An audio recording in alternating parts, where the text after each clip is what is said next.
আওয়ামী লীগের ভোটাররা যদি একটা অপশন খুঁজে পেত যাদেরকে ভোট দিলে পরে তারা ক্ষমতায় আসবে, এরকম কাউকে হয়তো তারা ভোট দিত।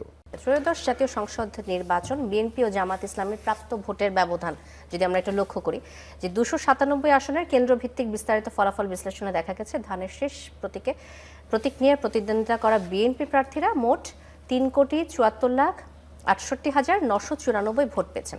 আর দাঁড়িপাল্লা প্রতীকের জামাত ইসলামের প্রার্থীরা পেয়েছেন 2,38,25,259 ভোট।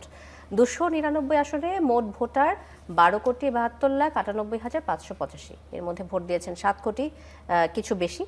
ভোট পড়ার হার 60%। তো এই যে ভোট ব্যবধান ও ভোটের হিসেবে জামাতের এই উত্থানের আপনি কি কারণ দেখেন? এই ধারাবাহিকতা বজায় থাকলে আসলে জামাতকে কখন আমরা রাষ্ট্র ক্ষমতায় দেখতে পাবো কিনা? দেখতে পারি, এটা তো অস্বাভাবিক কিছু না। যদি তাদের একইভাবে ভোটের পরিমাণ বাড়তে থাকে তাহলে একসময় হয়তো তারা রাষ্ট্র ক্ষমতায় যাবেন ভোটের মাধ্যমে, এটা হতে পারে, না হবার কোনো সম্ভাবনা নাই। কিন্তু এটাও হতে পারে যে তাদের ভোট কমেও যেতে পারে। আমরা শুধু বাড়বেই ভাবছি, কিন্তু তাদেরকে তো আমরা এত পরিমাণে সংসদে কখনো দেখি নাই। তাহলে আগামী 5 বছরে তাদের কার্যকলাপ, আচরণ, তাদের উত্থান পতন এই সব কিছু বিবেচনায় আসবে। বিবেচনা আসার পরে আমার ধারণা যে ভোট কমেও যেতে পারে। এই ভোটটা কিন্তু একটা অস্বাভাবিক পরিস্থিতির ভোট, যে পরিস্থিতিতে একটি বৃহৎ রাজনৈতিক দল এবং তাদের সমর্থকদের কোনো মার্কা এবং দল দুইটার কোনোটাই নাই, কিন্তু ভোটাররা আছেন। ফলে অস্বাভাবিক পরিস্থিতির ভোট দিয়ে আসলে ক্লাসিক্যালি আপনি নির্বাচনের ভোটের সংখ্যাকে ঠিক ব্যাখ্যা করতে পারবেন না।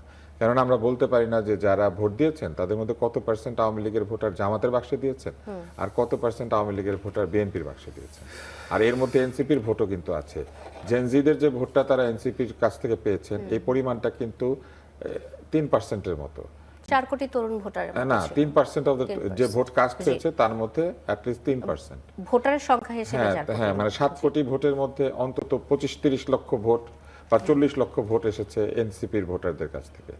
তো 40 লক্ষ ভোট যদি এনসিপির কাছ থেকে এসে থাকে তাহলে এই 40 লাখ ভোট বাদ দিলে জামাতের ভোটের পরিমাণ আরো 40 লাখ কমে যাবে। তখন ডিফারেন্সটা প্রায় 1 কোটির কাছাকাছি গিয়ে দাঁড়াবে এখন, বা 75 লাখের কাছাকাছি গিয়ে দাঁড়াবে, বা 65 লাখ এরকম কিছু একটা। জি আচ্ছা, এটা কি বিশেষ পরিস্থিতিতে জামাতের আসলে এই ভোটটাকে ঠিক ভোটের অঙ্ক করার জন্য এই ভোটটা ঠিক মানে ক্লাসিক কোনো ভোট নয় যেখানে আপনি আলাদা করে বলতে পারবেন যে কোন দলের আসলে উত্থান হয়েছে।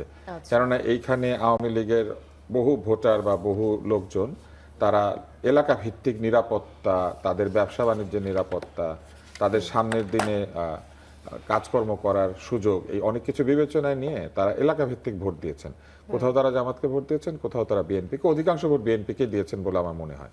তো এই কারণেই এই ডিফারেন্সটা হয়েছে। আমার মনে হয় না যে ঠিক মতো নির্বাচন যদি হতো বা তাদের ভোট দেওয়ার কোনো একটা, আওয়ামী লীগ অংশ নিল না, ধরেন আওয়ামী লীগের ভোটাররা যদি একটা অপশন